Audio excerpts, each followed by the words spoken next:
Hey, good morning, Melina. Hey, good morning.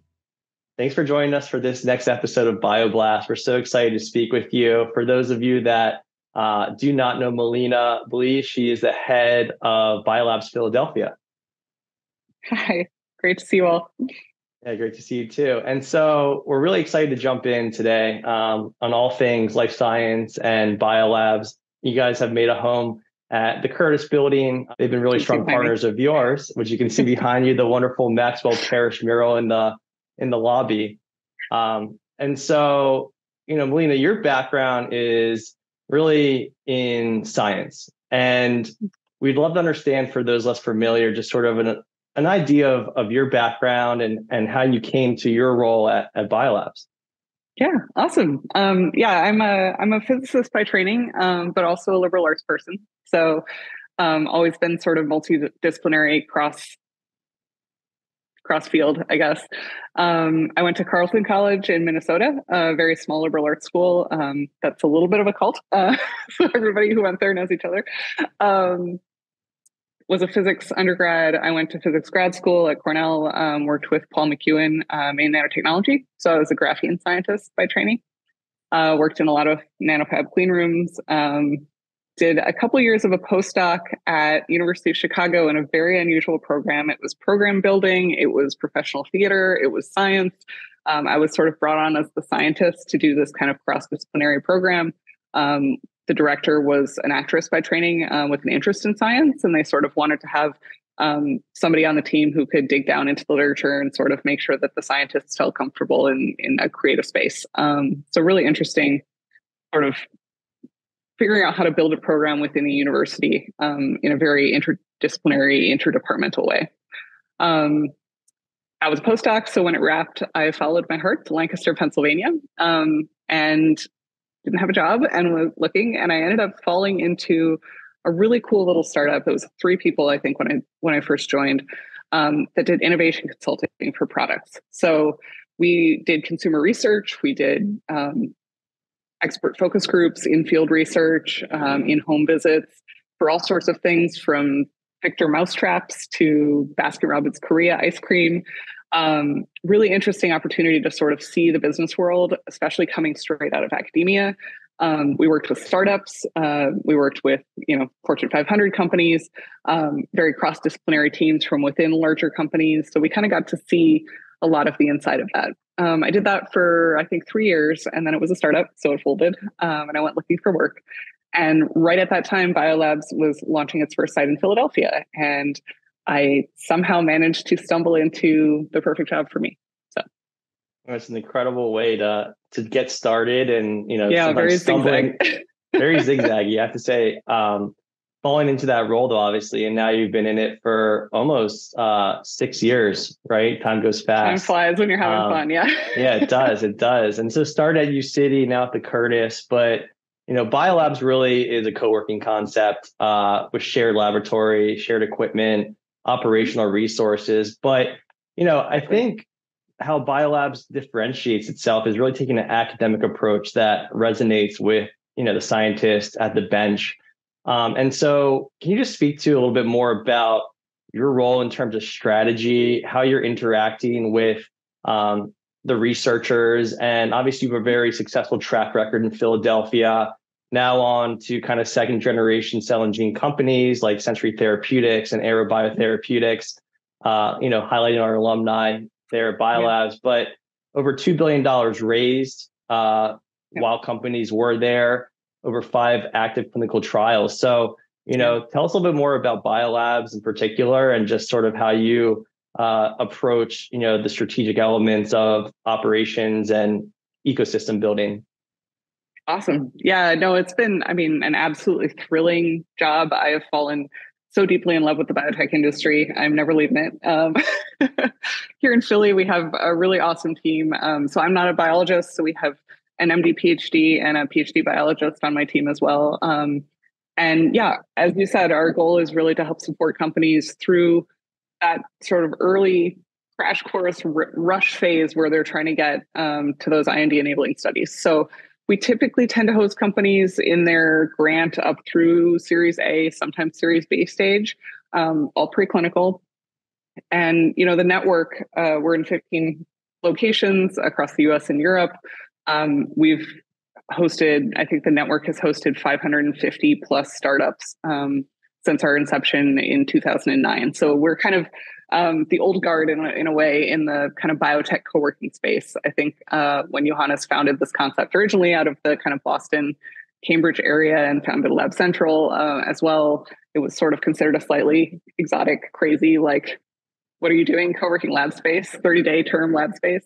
But now it's sort of a very well-accepted support system for companies that are looking to spin out of academia, as you said, or out of pharma. We tend to also see quite a few founders who are licensing technologies or sort of pharma spinouts.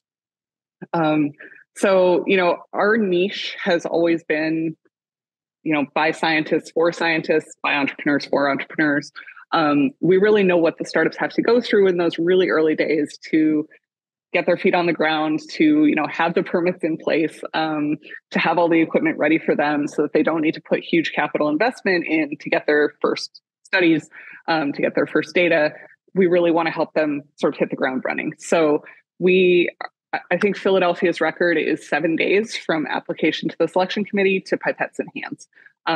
For these early stage startups, speed is the most precious thing. So helping them sort of hit the ground running, move as quickly as they can, and have an additional team of operation support. That's really what our team does. We are extra team members in a sense. So they can focus on, sitting at the bench, going out and raising money. We're making sure that the permits are in place and the internet is working and the conference rooms are available for them and all the equipment is PM'd. The BSCs are deconned and all of those little pieces that typically takes a long time for a startup to get set up and a lot of cash. So. Yeah. I mean, obviously cash burn is really important for early stage companies and extending that runway right now in particular when you think about facilities. Having the ability to plug into a rent-a-bench or a private lab as you grow and scale and doing it in a place where you're colliding with folks on a day-to-day basis at the coffee station or the water cooler. And so, as you've built this community of biolabs, and obviously there's other incubators or co-working options in the city, which I think even makes for a greater opportunity for those collisions to occur from a locational perspective. But talk to us a little bit about just sort of how you all approach community building within BioLabs, and then maybe even taking a step back to a more macro level and talking about how that kind of feeds the larger Philadelphia ecosystem. Yeah, absolutely. I honestly, I think it's a great thing for this ecosystem that there are a number of great options for companies now. When we first started in Philadelphia, we were over in University City in partnership with the Science Center and with CIC. And for a long time, that space was chock-a-block full and there was nowhere for companies to expand. And we saw a number of companies leave Philadelphia because of it. And so I think it's really important that there be growth space and that there be a wealth of resources and friendly community in this ecosystem to sort of keep companies in Philly and increasingly bring companies into Philly. We're seeing a lot of interest from international companies. That's relatively new, I would say, to the Philly ecosystem. Really exciting to see. I agree with you. Like, community is the thing that is most precious in a lot of ways to these startups. I mean, the equipment is important, the space is important, but even if they could do their work in a garage, which they can't, but even if they could, they wouldn't want to because they would be completely solitary. And being an entrepreneur is the most brilliant, terrifying, exhilarating experience. It's really not something you want to go through on your own, right? You really want to talk to somebody who's been there before, somebody who's succeeded, somebody who's failed, somebody who you might collaborate with, somebody who you might commiserate with. All of those things really matter to people. Really matters when you're recruiting staff, right? If you're competing with all the other biotechs in Philly for the best talent, they're going to want to be somewhere where they're part of a community, where they're meeting other brilliant, engaged, passionate people. Really makes a huge difference. So, we host a bunch of on-site events for our members and community building things. We do a get to know your life science neighbors mixer every quarter for the whole building. So BioLabs members, but also all of our neighbors in the life sciences. But then we also try to make sure that our community is not just BioLabs. And by just BioLabs, of course, I mean, 250 plus companies across the network, but also the other folks in the Philadelphia ecosystem, in the other ecosystems where we are. So we're members of a huge number of groups, the Lab Ops Unite group, the Philadelphia Life Science HR group that Integral Molecular started. That's just a peer group, amazing resource. We run a number of annual events. So they're public, they're invite only, but they're open to companies outside of the BioLabs network. So we run an annual investor day. We run a tech transfer showcase in partnership with a whole bunch of the universities here through BioStrategy Partners. We run a jobs fair this fall, which is a first time event for us. We're experimenting with doing an ecosystem-wide jobs fair. So we're going to try to get startups from everywhere in Philadelphia, get all the other incubators involved, all the universities, and try to get as many of those, precious collisions, both between the job seekers and the companies that are hiring, but also between the companies who are, tabling next to each other. So, yeah, it's incredible. And I think the workforce dynamic, obviously, Philly is a great talent network, spanning really out Drexel and CHOP and UPenn, obviously. And so, speaking of your events, I know you're sort of, I say, successfully recovering from a very important and prominent event, BioLab Philadelphia's second Investor Day, which was last week. So over 200 attendees at the Curtis. You organized that, as you mentioned, in partnership with BioStrategy Partners and a lot of private and public kind of corporate sponsors as well that provide resources to the winners. This year, the winner was 3 daughters. And so talk to us a little bit about Investor Day this year. What did you find to be really important to you all as BioLabs? And then more importantly, how have you seen the ecosystem come together with the companies that were pitching? Yeah, no, it's honestly, it's our biggest event of the year and one of my favorites. It's something that started originally at our Heidelberg site in Germany. I got to go to it, which was amazing. And I was like, we have to bring this to Philadelphia.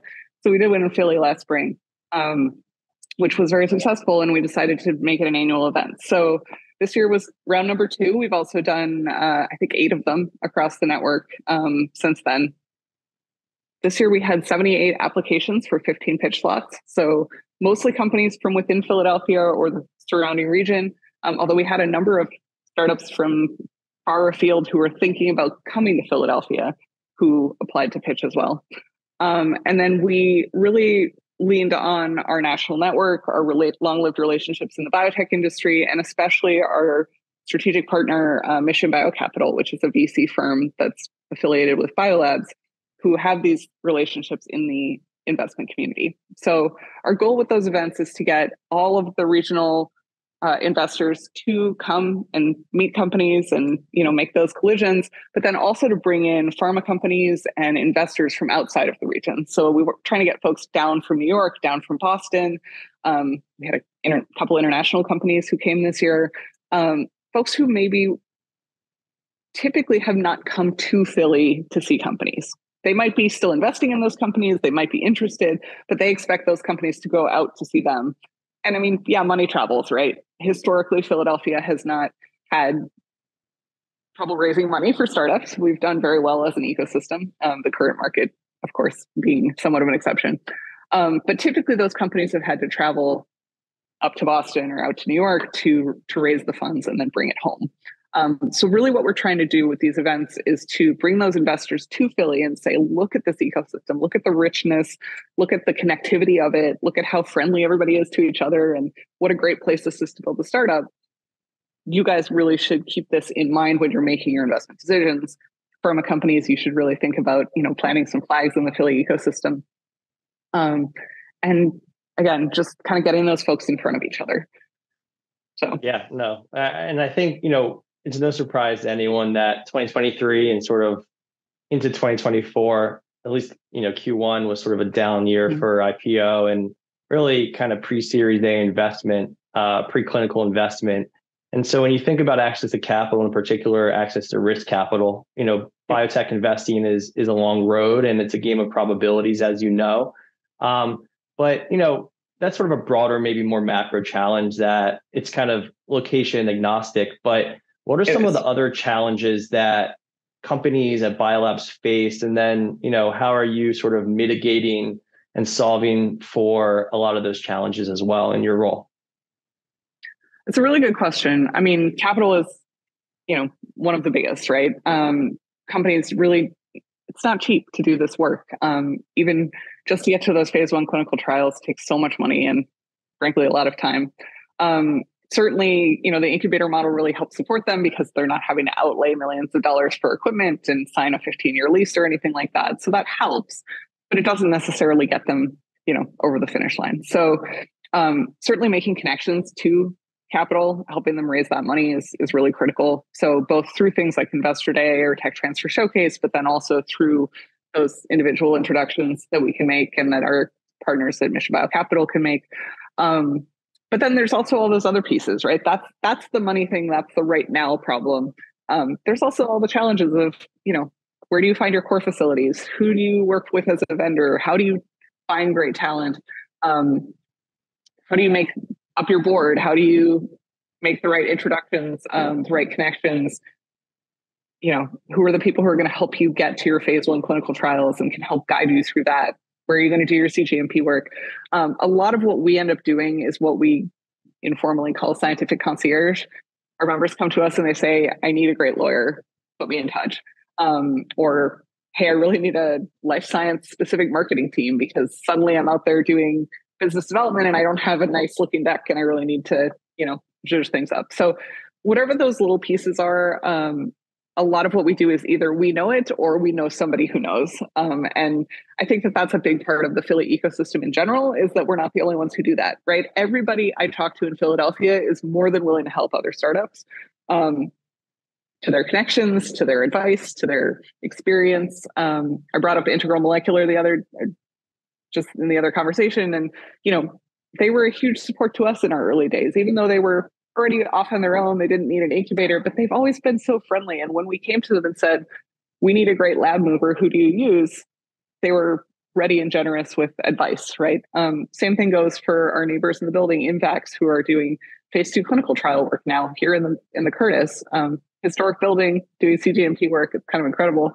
But they've always just been the warmest, most welcoming, most collaborative people, who are happy to come to events and connect their scientists. Folks are really, really collaborative. I think to your point, and very well said by you, it's the collaborative ecosystem. It's access to the details that you may not think about as a scientist, like a mover. Like, how do you think about protecting your IP? What are the pathways to commercialize, building out your marketing and sales team? And so, there's some really important aspects, I think, that BioLabs, and particularly you, Melina, do a great job in supporting companies, helping them, step up in space, having that flexible space option and allocation. But then, the support that is in place certainly is a big deal. And so obviously you, have a great network in place at BioLabs, companies that were able to build and scale there, commercialize there, and graduate out. For example,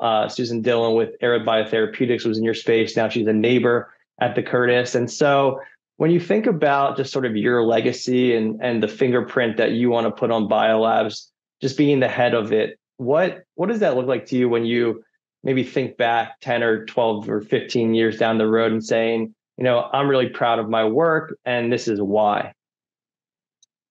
A great question. And honestly, my immediate reaction to that is the team. I'm the one who gets up in front of people and talks. The people who actually make all this happen for our member companies are the team. The Philadelphia team is extraordinary. We've had most of the same core team together since 2018, which in biotech is a long time. We just have really extraordinary folks, both here in Philadelphia and across our network. We have a national procurement platform team. We have a national EHS director. We have a national lab ops team.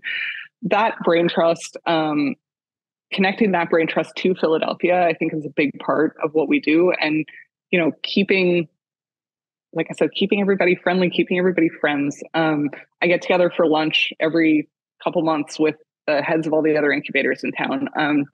We don't talk about work. We just hang out and socialize and stay friends because, boy, the minute that this whole ecosystem is chock-a-block full again, we're going to be calling each other saying, I need 6 benches. Where can we put a company? I think that that's really a key thing, is how do we connect the companies to each other? How do we keep Philly as collaborative, as supportive, and as inclusive as possible. I mean, that's a piece that, I think is really critical for us, especially as the ecosystem continues to grow, as we continue to bring companies in from out of Philadelphia. How do we continue to celebrate the people who have really poured their heart and soul into the Philly ecosystem? And how do we make sure it's as welcoming as possible to everybody who's doing great work in biotech? Yeah, it's very well said. And so you've been named as an awards finalist for BioBuzz. We'll be celebrating award nominees and finalists at Life Science Cares on May 1st. So be sure to register. It's going to be a great event at the Curtis. And in particular, for you and your team, what does it mean to be nominated? I think it was really a huge honor for our whole team, because I think everybody on my team knows that I'm not the one doing the work. They really are. So we're really honored to be recognized for something that we think is the most important part of what we do, which is building the Philly life sciences ecosystem and supporting startups. So that's the thing that gets us up in the morning. I think a lot of my friends had career reassessments during COVID, and it really just made me, and I think my team, even more passionate about supporting what we do. These companies are doing critically important work, right? They are out there trying to cure rare diseases and cancers and, all sorts of different diseases and challenges. I'm not the one at the bench, right? I'm not the one who's going to solve those problems, but if I can make sure that they have a lab coat that fits them and connections to the right core facility when they need it, I feel good about what I did at the end of the day. And I think the whole BioLabs team, and honestly, the whole international community at BioLabs, we really are very much a mission-driven organization, and that comes through. Yeah, no, absolutely. I mean, BioLabs, one of 15 locations. Obviously, there's opportunities to grow and scale within Philadelphia. And so, Dr. Melina Blees, head of BioLabs Philadelphia, thank you so much for joining us today for BioBlast. And we're really looking forward to seeing you with Life Science Cares, or rather at Life Science Cares on the 1st. We're thrilled to do it. We love the Life Science Cares organization and BioBuzz and for partners. So thank you guys all for your support throughout. Yeah, thank you. See you there.